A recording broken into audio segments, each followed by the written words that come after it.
Сайн байцгаана уу? Та бүхэндээ энэ өдрийнхөө мэндийг хүргэе. Үерхэлдээ үнэнч байдаг, намаага тоож яаж ч үе ч гэж санаа тавьдаг, донёшн илгээдэг, лайк дардаг бүх хүмүүстээ бүгдд нь маш их баярлалаа гэдгээ хэлье. Experience 25 with the Green Bay Police Department, 15 years as a detective.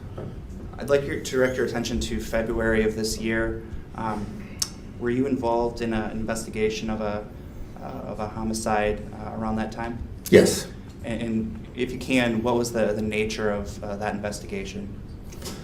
I was notified to respond to in the middle of the night to investigate a homicide.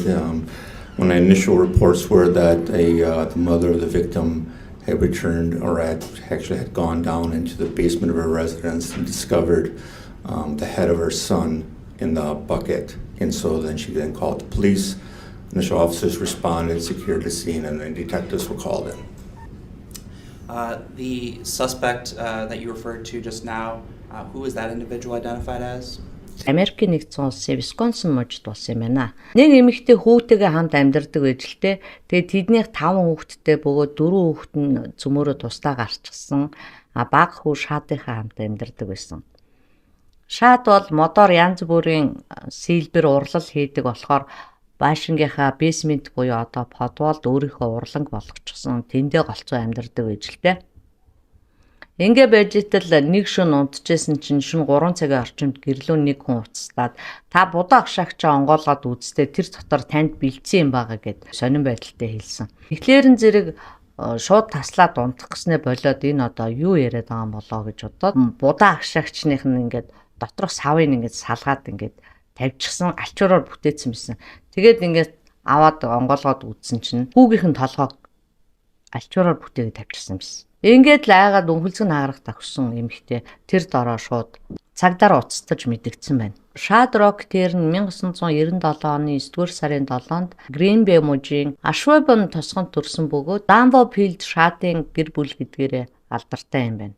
Шаад дээрээ 2 ах, 2 эгчтэй 2010-аас 15 онд Бэфордын ахлах сургуулийн сурагч байсан. Хэдийгээр сургууль төгсөгчдийн жагсаалтанд нэр нь байхгүй ч гэсэн ерөнхийдөө дундаас дээш боловсралтай ямар нэгэн гэмт хэргийн репорт байхгүй, байгальд дуртай, хөгжимд дуртай, модоор сэлбэр хийх дуртай тийм авьяаслаг зураач хөөжээ.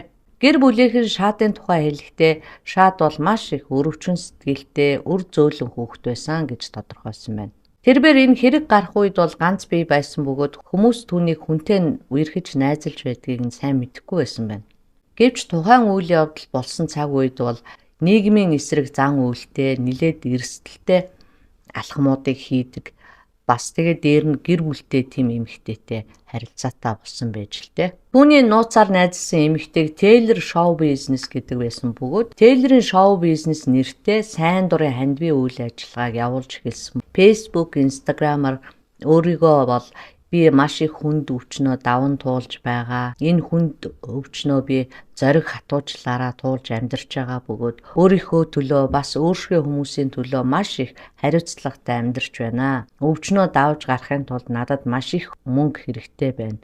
Тийм учраас намайг дэмжихийг хүсэх юм бол GoFundMe хуудсанд орж надад хандив өгөөрэй хэмээн сурталчилгаа бичлэгүүд хийж хүмүүсээс хандив авдаг байсан юм. Taylor Show Business бол 1997 оны 11 сарын 23-нд Висконсин мужийн Green Bay хотод төрсэн 24 настай гэрэлсэн эмэгтэй юм байна. Түүний жинхэнэ нэрийг нь бол Taylor Dennis Granada гэдэг байсан бөгөөд 2018 онд юунаас ч болсон мэдэхгүй нэрээс олж өөрийнхөө хууль ёсны нэрийг Taylor Show Business болгон өөрчилжээ. Хэдийгээр Висконсин мужид албан ёсны боловсрол эзэмшсэн гэх боловч сургууль төгссөн мэдээлэл мөн л байхгүй. Төгссөнийхөө дараа ажил бизнес эрхэлж байсан огт мэдээлэл байдгүй байна. Олон нийтийн бүртгэлээс харахад бол Висконсин муж болон Техас мужийн хэд хэдэн хотуудаар амьдарч байсан. Эцэст нь Green Bay руу буцаж ирсэн ийм л тэмдэглэлтэй юм байна. ABC News-ийн VY телевизийн нэвтрүүлгийн мэдээнд дурдсанаар бол тэрээр шүүх эмнэлгийн шинжилгээний үеэр сэтгэл зүйчтэй ярьсан ярианда өөрийгөө полигийн төрлийн бодис ууж хэрэгэлдэг байсан талаараа ярьсан байна. Нэгсэндээ харт амхны хэрэглээ гэсэн үг. Тэрээр бас удаа дараа амиа хорлох оролдлого хийж байсан ажээ. Мөн 7 дугаар ангид байхдаа 2 туйлд сэтгцийн эмгэг, мөн анхаарал сулрах эмгэг, гиперактивийн эмгэг, гэмтлийн дараах сэтгэл зүйн эмгэг гэх мэт хэд хэдэн хавсарсан сэтгэл зүйн эмгэггээсээ болоод сэтгцийн эмнэлэгт байн хэвтэн эмчлүүлж байсан байна. Тейлор тодорхой эрхэлсэн ажилгүй болохоор байнга л мөнгө төгрөгний гачигдaltaй байсан бөгөөд тэрч байдлаасаа болоод дөнгөж 23 настайдаа гэхэд хэд хэдэн гэмт хэргийн шинжтэй цагдаагийн репорттой болсон юм байна. Гэхдээ уг нь хуулиараа бол ял идлэх ч юм уу ямар нэг шийтгэл оногдох ёстой байсан ч өдөө хүртэл ямар нэг ял шийтгэлд ороогүй явж исэн бол хуулийн байгууллагын зүгээс түүнийг нилээд харж үзэж аль болох амьдрах боломж болцоог нь олгосон юм шиг байгаа юм л да. 2019 оны 1-р сарын 6-ны өдөр жолооны үнэмлэхгүйгээр машин жолоодсны улмаас $200 50 центээр торгуйлсан. 2020 оны 6-р сард хууль сахиулагчийг буюу цагдаагийн ажилтныг албан ажиллагаа гүйцэтгэхэд нь саад очруулсан, эсэргүүцэл үзүүлж занал хийсэн зэрэг зүйлчлэлээр хэрэг үүсгэгдэн 60 хоног баривчлах байсан боловч түүнийг харж үзээд 60 хоног баривчлахын оронд 3 жилийн тэнцийн харгалзах ял өгч байсан юм байна. Гэтэл удаачгүй 2020 оны 8 дугаар сард шүүхээс соногдуулсан торгуулийг хугацаанд нь төлөөгүй учраас шүүх хуралд дуутахад мөн нөгөө шүүх хуралд нь ирээгүй шаардлага тавьсан цагдаагийн ажилтнаа дахиад маргалцсан. Гэвч Тейлорын азан дайрч шүүхээс түүний энэхүү 2 хэргийг нэг хэрэгт нь багтаагаад 6 сард үйлдсэн хэргийг нь бүр огт хэрэгсэхгүй болгочихсон юм байна. Тэгтэл хэдхэн хоногийн дараа 8 дугаар сарын 31-нд хар тамхины хэрэгт дахин холбогдсон учраас бас л одоо очиод баривчлах гэтэл нөгөөдөг чинь тээврийн хэрэгсэл унаад одоо машин унаад оргон зайлсан учраас хүнд 2 жилийн тэнсэн харгалзах ял болон 3 сарын баривчилгааны ял өгсөн юм байна. Ингээд 2021 оны 1-р сарын 7-нд хөлийн шагаанд зүүдэг GPS-ийн хяналттай цагдаагийн бугуйчийг түүний хөлдөн зүүж өгсөн юм байна. Хэрэг үйлдэх үед бол энэ хөлийнхөө шагаанд цагдаагийн хяналтын бугуйчтай байсан байж. 2-р сард нь зээлийн сангийн ажилтнууд түүнийг өрөө төлөөгүйгээд бас л дахиад шүүхэд өгсөн. Энэ хэрэг нь 2021 оныхоо 10 сарын 26-ны өдөр шийдэгдэх байсан боловч 3 дахь удаага шүүх хуралдаанд ирээгүй учраас $4,988-оор торгох шийдвэр гарсан байна шүүхээс. Гэвч сүүлийн үед тохиолдоод байгаа шүүх цагдаагийн асуудлуудаараа далимлуулаад шүүхийн буруу шийдвэрийн улмаас би маш их охирч байна гэх байдлаар олонний анхааралд орохыг хичээж оролдон сошиал хуудасаараа дамжуулаад нөгөө хандив гуйх ажлаа хийж эхэлсэн. Нөхөр нь бол тэр үед шоронд байсан бөгөөд өөрөө хууль зүйн асуудалд орсноосоо болоод бүх юм хэцүү л байж л дээ. 2021 онд нэг хүүхэд төрүүлсэн юм байна. Бүхийн орлого нь хүүхдээ асран хамгаалах боломжгүй гэж үзээд хүүхдийг нь бол улсын асрамжинд авчирсан. Үнд хэцүү байдалтай байсан Тейлор өөртөөгөө бэлгийн харилцаанд орж нэг ёсондоо нууцаар явуулддаг байсан шаад руу залгаад уулзахаар товлсон юм байна. Тэд 2022 оны 2 дугаар сарын 21-ний даваа гарагт уулзахаар товлжээ. Гэтэл түүнээс хойш 2 дугаар сарын 23-ны шөнийн 3 цаг 25 минутын орчимд хүүгийн маань таслагдсан толгой эд эрхтнүүд хувинд байна гэж шаадын ээж цагдаад дуудлага өгснөөр цагдаа нарыг очиход тэнд альчуураар хуучсан хар хувин байсан бөгөөд тэр дотор залуугийн толгойг таслаад хийчихсэн байсан. Энэ гуудас дэвсгэр нь бол маш их цус асгараад цус нь ерөнхийдөө хатаж эхэлсэн байжээ.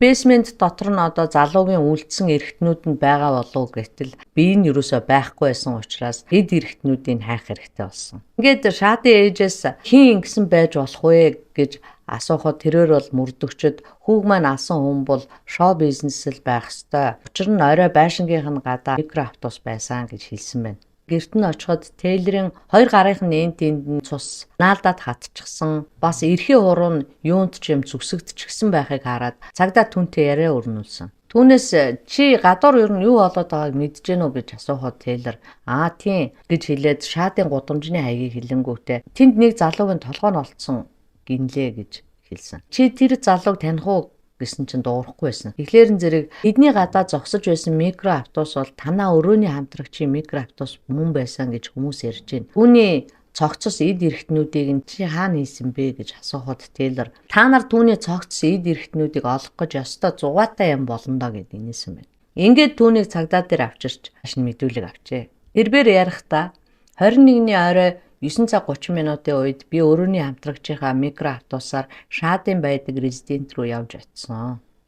Тэгээд түүнийг аваад манайд ирж бид хоёр бэлгийн харилцаанд ороод дараа нь буцаад Шаадын гэрлөө манай найзын хамт гуруулаа очисон. Эднийг очиход ээжийнх нь найз залуу бидэнд хаалга тайлж өгсөн. Бид гурав түүний бэсментэд нь орж марихуан урдан татдаг байсан.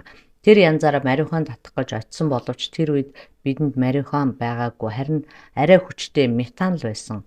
Тийм учраас бид нар метан хэргэлсэн. Тэгэд нэг их удалгүй манай найз яваад Шаад бит хоёр үлдэж тэндээ бэлгийн харилцаанд орсон. Мягмар гарагт нь Шаад бит хоёр өдөржингөө тэднийд байсан.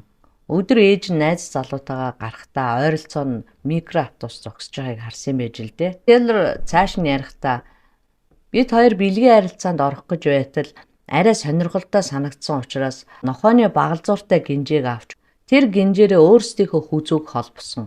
Шаадыг хүзүүгээ гинжлэхээс өмнө уг нь бид хоёр хоёулаа гинжлэгдсэн байсан. Гэтэл хэсэг хугацааны дараа Шаад зүгээр л галзуурсан гэж хэлж болно. Тэрээр өөрийнхөө хоолойг боомлж ухаан алдах шиг болоход зүрх нь маш их хүчтэй цохирж байсан. Зүрхнээс нь өөр амьд юм байхгүй юм шиг болчихсон байсан. Тэгэхээр нь би түүний царай руу нь харж үхэж байгааг нь харангаа гинжийг нь чангалж эхэлсэн. Би түүний үхэхийг төвчээртэй гихчин харж хүлээж суусан.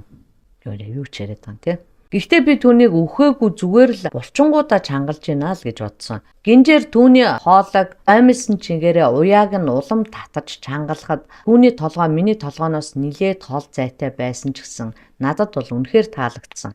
Шаадыг цусаар ханиалгаж цусандаа хахад цацаж байгааг би харсан ч гэсэн энэ бүхний эцэст юу болохыг нь дуустал нь харахаар шийдсэн учраас улмал чангалсаар байсан гэж ярьсан байна. Цагдаа түүнээс "Энэ тэгээд одоо юу гэсэн үг вэ?" гэж түүнээс асуухад "Тийм ээ, энэ бол хайр. Би түүнээс маш их хайрыг мэдэрч хажуутай байлгахыг хүсдэг байсан. Шаадыг өгсөний дараа би түүний биетэй хэдэн цагийн турш тоглож, биеийг нь хэдэн хэсэг болгож тасалгаасаа өмнө өөрийнхөө шингэнийг түүний аманд хийх мэтээр янз бүрийн үйлдэлүүдийг хийсэн. Түүний бүх эрхтнүүдийг нь хайж олох нь та нарт үнэхээр хөвгөлтэй байх болно. Түүний бэлэг эрхтнийг бол олохгүй дээ. Би түүний бүх эрхтнүүдийг тус тусад нь уутанд хийж, энд тэнд нуусан" хэмээн ярьж байсан байна. Би түүний бүх эрхтнүүдийн жижиг уутанд хийж, далд хийж нуусан боловч тэд нар бол бүгдээрээ тэр бодволд байх ёстой гэж хэлсэн юм байна. Гэвч түүний унаж явсан микроавтобусны суудлын завсраас гялгар удаа нэг хөл нь олджээ. Ямар хутгаар түүний биеийг хуваасан бэ гэж асуухад галтгооноос нь хутга авч хуваасан. Урдаа шүдтэй талхны хутагч мах хуваахад үнэхээр сайн юм байна лээ гэж хэлсэн байна. Гэхдээ тэрээр би Шаадыг анханасаа бол алах санаа байгаагүй. Хурцлын үеэр л аяндаа юм болчихсон. Хэрвээ Шаад намайг жаргалтай байхыг харсан бол тэр өөрөө ч гэсэн энэ үхлийг зөвшөөрөх байсан. Тэр намайг баярлуулсандаа харамсахгүй байгаа. Харин ч баярлсан байх. Надад баярлсан гэдгийг мэдэж байна гэж мэдүүлэг өгсөн байна. Ингээд Тейлрийг бусдын амь насыг хөнөөж түүний цогцыг нь онц хэрцгийгээр зэрэмдэглэж санаатаа алсан учраас 1-р зэргийн хүн амны хэрэг. Тэргийг нуун дарагдуулах зорилгоор мөчилж хувааж цогцтой зүү бус бэлгийн харилцаанд орсон гэдгээр нь 3-р зэргийн хүчирхийллийн гэмт хэргийг тус үйлдсэн гэж буруутгасан байна. Фондын мөнгө буюу мөнгө барьцаалж суллагдах мөнгөний хэмжээг бол шүүхээс $2 сая тогтоосон. Сүүлийн шүүх хурал нь бол саяхан 5-р сарын 10-нд шүүх хурал болсон байна. Энэхүү хурал дээр бол яллагдагч Тейлор маш их баясгалантай инээмсэглэл цацруулсаар ирсэн гэж хэвлэлүүд дээр бичсэн байна лээ. Америк нэгдсэн улсын Висконсин мужийн Браун тойргийн шүүгчид хүний толгой тасалж цогцыг нь бэлгийн хүчирхийлэлд оруулсан эмэгтэй өмгөөлөгч нь хэд хэдэн саналыг шүүгчдэд тавьсан байна. Нэгдүгээрт нь бол тэр яллагдагч Тейлорын барьцаа мөнгийг $2 сая буулгаж $500,000 болгож өгөөч гэсэн саналыг нь бол шүүгчид хүлээж авсангүй. Мөн Тейлор урд нь харигдсныхаа дараа цагдаад өгч байсан тэрхүү мэдүүлгээсээ одоо няцаж байгаа юм байна. Тэр мэдүүлгээ үгүйсгэсэн юм байна. Гэхдээ Тейлор шоу бизнесийн энэхүү хэрэг нь бол түүний сэтгэл мэдрэлийн өвчний улмаас аягүй бол хэрэгсэхгүй болж магадгүй юм байна лээ. Гэвч одоо түүний урд нь үлдэж байгаад хэрэгсэхгүй болсон хэрэгүүдийг нь бол дахин сэргээсэн байгаа. Тэгэхээр зэрэг хүчирхийллийн хэрэг, цагдаа нартаа муудалцсан, машин барьсан гих зэрэг хэрэгүүд нь бол хилцэгдээд хүн амны хэрэг нь бол одоо яаж өнгөрөх юм. Гурал нь бол одоо болтол үргэлжилсээр байгаа юм байна. Тейлор шоу бизнесийн цогцост үлдсэн хүчирхийллийг түүний өмгөөлөгч нь бэлэг эрхтэнтэй хүн нь нас барчгаад ямар ч үйлчлэх боломжгүй болсон үед үүнийг хүчин гэж үзэж болохгүй гэж хэлсэн байна. Гэтэл хохирогчийн өмгөөлөгч нь бол секс гэдэг бол шодог ямар нэгэн байдлаар чангалж өтрээ, ам, уруул, шулуун гэц гэх мэт ямар ч нөхцлүүдээр хэрэгэлсэн байж болох учраас заавал ямар нэгэн үрийн шингэн эсвэл талигаачи ис байх шаардлагагүй гэх мэтээр нэлээд л нарийн юм болж байгаа юм байна. Энэ хүн одоо мэдрэлийн өвчтөй гэд ял авахгүй байлаа ч гэсэн цаашдын эрүүгийн хэрэгт ажиллах шүүгчд, өмгөөлөгчд, мөрдөгчдөд бол нэлээд туршлах суухаар тийм гэмт хэргийн айхтар төөхөл болж үлдэж байгаа юм шиг байна. Миний зүгээс бодоход бол ер нь ингээд хамгийн сүүлд хэлэхэд бол хар тамхины хэрэглээ гэдэг бол маш муу зүйл гэдгийг л санах хэрэгтэй. Хар тамхинд мансуураагүй байсан бол хүн өөрийг нь алах гад байхад сайхан байна ахиад гэд хэлээд ичээдэг хүн гэж тийм тэнэг хүн байхгүй шүү дээ. Нөгөөх нь ч гэсэн одоо хичнээн сэтгэл мэдрэлийн өвчтөй байсан ч гэсэн хар тамхи хэрэглээгүй эрүүл ухаантай байсан бол тэр чинь арай жоохон өөрөөр бодно шүү дээ. Хэд чинь сэтгэл мэдрэлийн өвчтөй дээрэс нь хар тамхичин хүнээс чинь яаж эрүүл саруул бодол санаа зөв шийдвэр зөв үйлдэл гарах вэ дээ. Тэгэхээр зэрэг аливаа нэг тийм мансууруулах хар тамхи арх гэсэн юм донтолтын зүйлүүдээс хол байцгаагаарай залуучуудаа. Үүнийг л та бүхэндээ сайн сануулъя. За баяртай. Та бүхэндээ би бүгдэд нь их баярлж явдаг шүү. Нэг лайк болгонд чинь би хайртай. За баяртай.